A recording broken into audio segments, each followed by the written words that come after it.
ఎక్కడన్నా సింగిల్గా ఉండే అలోవెరా చెట్టు చూసింటారు. ఇలాగా ఫ్లవర్ లాగా మొత్తము టబ్బు చుట్టూ మొక్కలు కలిగిన అలోవెరా చెట్టు మీరు ఎక్కడైనా చూసారా? మీకు ఆ సైడ్ నుండి కూడా నేను చూపిస్తాను. చూడండి, టబ్బు నిండా చుట్టూ వచ్చినాయి. చూడండి, మొత్తం టబ్బు ఎలా ఉంటే టబ్బు చుట్టూ ఉంది అలోవెరా చెట్టు. చూడండి, సెంటర్ ఇలా ఉంది. ఇంకా మీకు క్లారిటీగా చూపిస్తాను.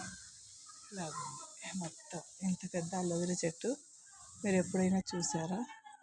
ఒక టబ్బు పెడితే టబ్బు చుట్టూ తామర పువ్వు వచ్చినట్లు చుట్టూ ఒక్కొక్కటిగా మొక్కలు చుట్టూగా వచ్చేసాయి. చాలా పెద్ద మొక్కగా అయిపోయింది. ఇంకా దీనికి పైన ఫ్లవర్స్ కూడా వచ్చి డ్రై అయిపోయినాయి. చూడండి ఎంత చక్కగా టబ్బులో పెట్టుకుంటే ఎంత పెద్ద అలోవెరా చెట్టు తయారైంది.